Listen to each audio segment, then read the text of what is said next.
I suppose maybe like Mark, my journey, I come back to do an MSc with Paddy, Ty Nagel and Dave Salmon through the IMI and UCC. And my interest is around sustainability and how we can help companies, transform their business models and maybe do a shift in mindset. And that's my definition of eco-effectiveness is sort of, I've tried to simplify for myself, and it's the move from doing things right to doing the right thing. So that's what I would see as the transformation that companies may have to make, and us as individuals as well. And then one other thing, my area of research, as Paddy mentioned earlier on, is around design science research. So we're sort of focused on the problem and developing artifacts that we can use in an iterative process to develop solutions to the problems we're looking at. And design science is particularly good for what Paddy calls wicked problems, which are, confusing, complex problems, and sustainability is one of those problems, I think. So I suppose the problem I was interested in was what I'm working on my paper on is in around food waste and packaging and their interrelationship. So basically, if food waste were a country, it would be the third highest emitter of greenhouse gases. So China's number one and USA is number two. So the UN Sustainable Development Goals aim to cut that in half by 2030. Packaging has been seen as a way to help reduce food waste. So that there is an interesting thing here is that if you overuse packaging, then the environmental impact is actually much less than the exponential loss that you could from under packaging a product. So I think we can see here, like in producing food, only about 10% of the energy is involved in making packaging. Whereas like if you under package a product and it gets destroyed in your house or it goes out of date, then you lose 100% of all the energy that was used to make that product. So it's an important concern. But packaging has its own problems, I suppose. Like we're all probably well aware from the papers and newspapers and stories that packaging is a massive user of plastic. About 40% of plastic is single-use plastic that's used in packaging. So it's probably that's 161 million tons a year. And the Ellen MacArthur Foundation reckoned that the carbon footprint of plastic use will go from 1% in 2014 to 15% in 2050. So we've massive problems with plastic packaging in particular. So my research was around how we can use data to move from eco-efficiency, which I describe as doing things right, so lightweighting, all that sort of stuff, to more effective packaging and effective business models for companies. I suppose traditionally there's basically eco-efficiency was lightweighting, incremental changes that gradually, doing less harm. Eco-equity was seen as something like ISO 14001, so being seen to do the right thing. Whereas eco-effectiveness is actually moving to doing the right thing. So I was interested in what data companies would need and what systems companies would need to help, do that mind and make that shift of mindset and transform their business models. I suppose also from a company point of view, they're also facing, various pressures, and these have been described as coercive pressures. So companies respond to environmental issues by coercive pressures. So they're societal, economic, new taxes, new regulation, and then also the environmental pressures. So that's where I've been focused on. I suppose, as I mentioned, what I developed in my research was, I looked at using a green IS design theory by Recker for developing green IS systems, and it's based on a framework called the belief action outcome. So basically, belief formation is like how companies form their opinion in relation to strategy and how they decide how they're going to deploy resources and things like that. Action is how that belief translates into what they're going to do and how they do it and how they make decisions. And then the outcome are basically the outcome of their actions and how they monitor and manage those. So Recker basically sets out like a set of design principles for building green information systems, which are systems that are used to help companies make change to more sustainable ways of working. So some of the artifacts that I developed were ways of gathering data. So we looked at improving the quality and the amount of data we collect in relation to packaging. We developed a data model in relation to how companies can report and monitor their use of plastics and single-use plastics. And then we translated those into basically an artifact that they could use to determine whether their particular piece of packaging is recyclable across the EU. And we've done a pilot project on three different countries at the moment, so Germany, UK, and in Ireland. So the potential contributions from a business point of view are that we would see that we'll have developed a tool that will help companies baseline at recyclability at scale. If you imagine like a large retailer like Tesco's or SuperValu or something like that, they probably have maybe 40 or 50,000 products that they need to determine how recyclable the packaging is on that product and how they can report on that information. So our tool aims to basically do all that at scale, so that when we get the data from all the suppliers, we have to collate all that information and provide various reports on how they can target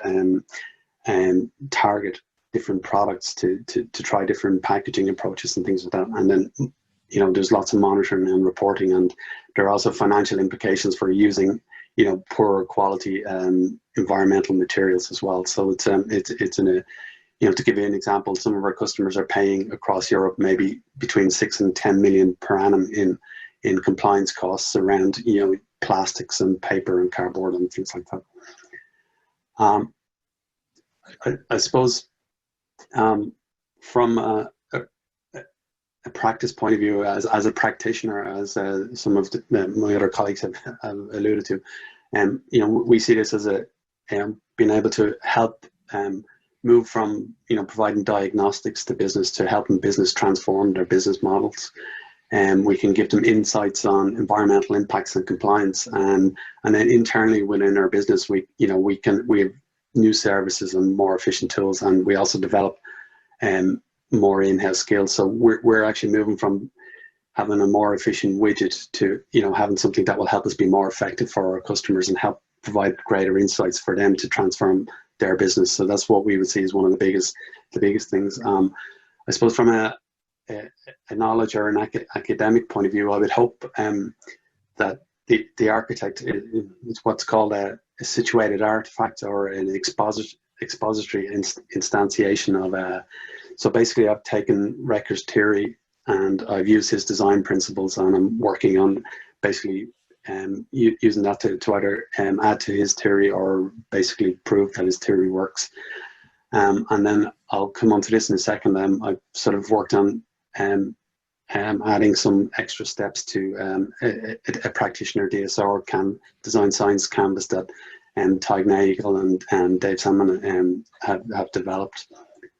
So basically, I suppose as we mentioned earlier on, like I use design science research, and so its reason d'etre is the development of artifacts. So we've developed a number of artifacts and a number of iterations, but the central pillar to design science research is the problem definition. So constantly To stick to the food metaphor, Paddy calls it peeling back the onion. So each iteration, you start out at your bigger problem and you work your way down to the P. I think Paddy mentions it.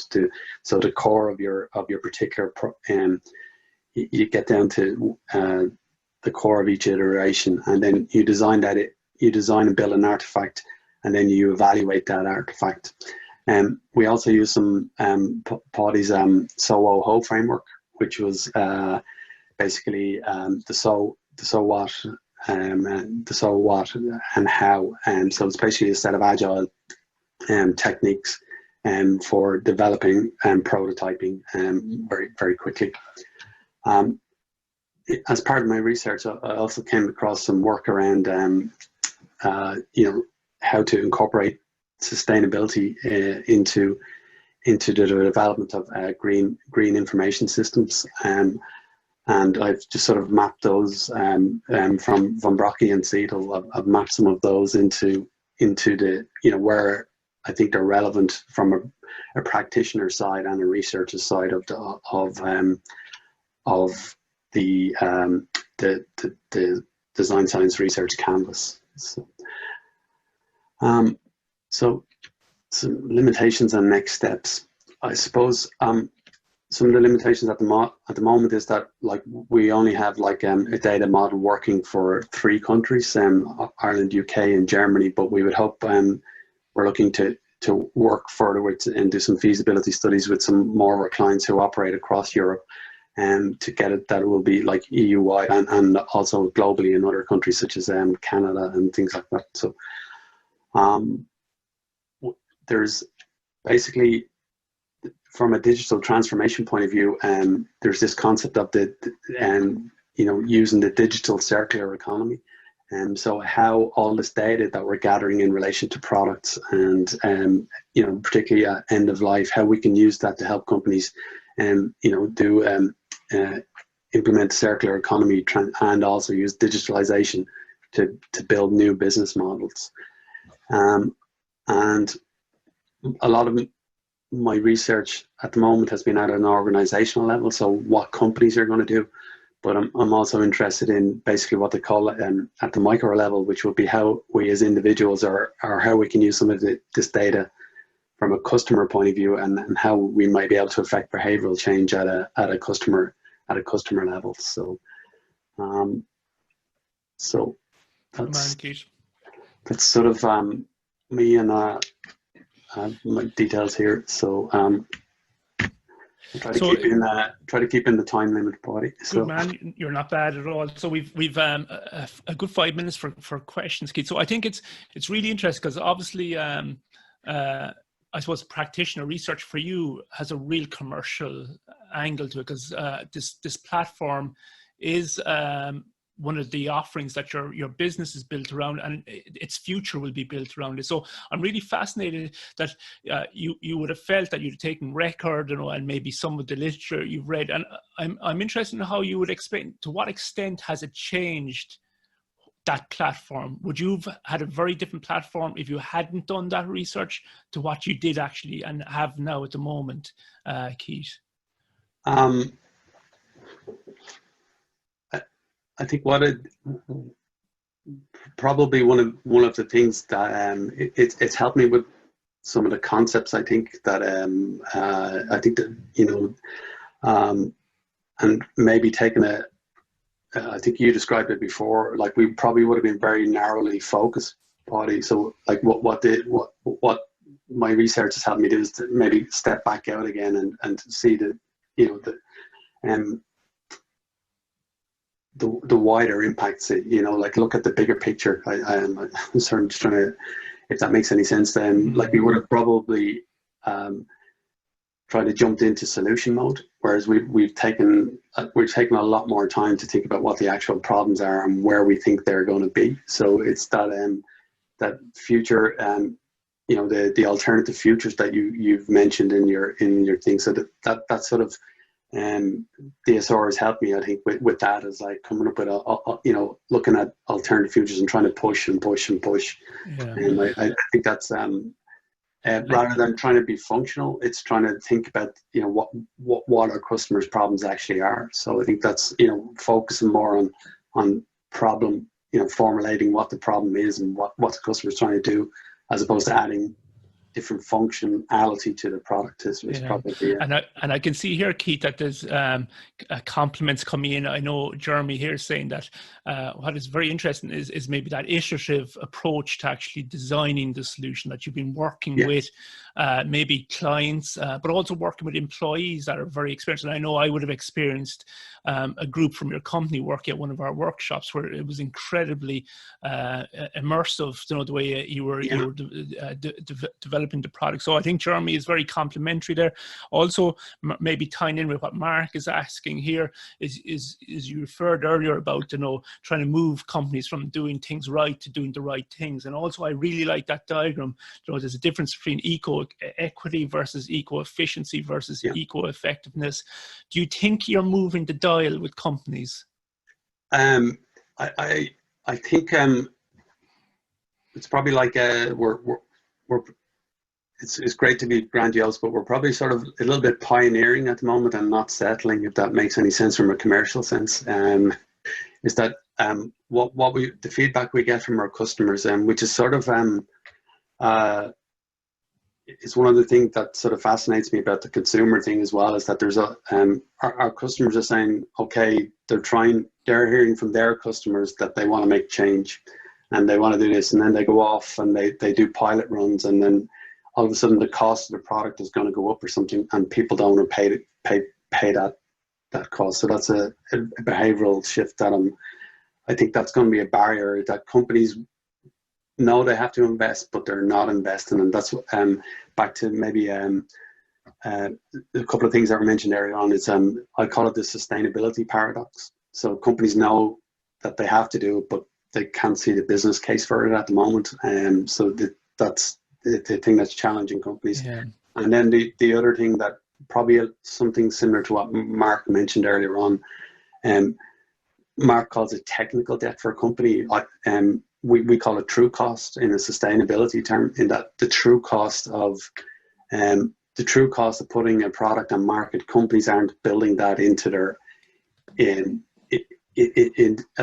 I'm not saying all, like, you know, the leaders in their field are building this, what they call this true cost model. So they're working, you know, they're building in carbon pricing. It's not there yet fully, but they're building all that into the cost of doing business.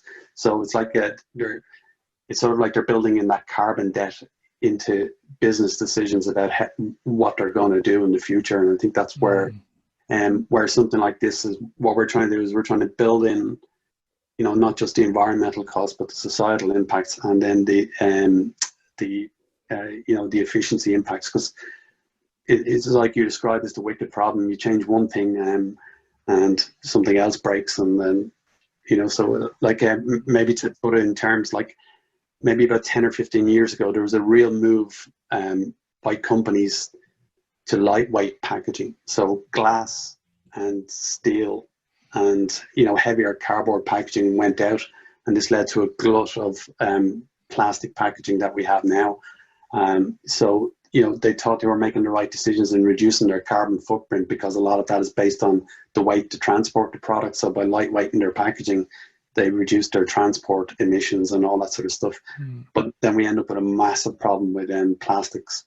So there's a whole load of and I think like it's been amazing to see the difference between 5 years and now, and I think it's going to be amazing the difference between now and 5 years time. And I know there's a lot now talking about is the multi-trillion industry, you know, that doing good is good, but doing good is now good business, you know. And I think there's a lot of that starting to emerge I think the way I sort of simplified it for myself, just to get my own head around it, was like doing things right is no longer enough. You have to do the right things, and you know, it's not just, and then, you know, this greenwashing term and stuff like this. So being seen to do the right things is not enough. You've got, for companies, I think the biggest thing for them now is you've got like a groundswell of like informed consumers, and that, you know, so all the information that we have, your consumers can get as well. So if you know, so if you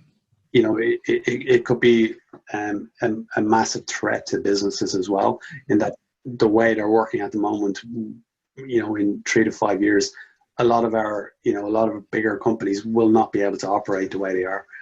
And once that true cost comes in. So yeah, no, I think it's fascinating, Keith, and it's a conversation that we need to have more of. And I know one of the events that the DT Lab are organising is around digital transformation and sustainability. So maybe that's where we can continue this conversation.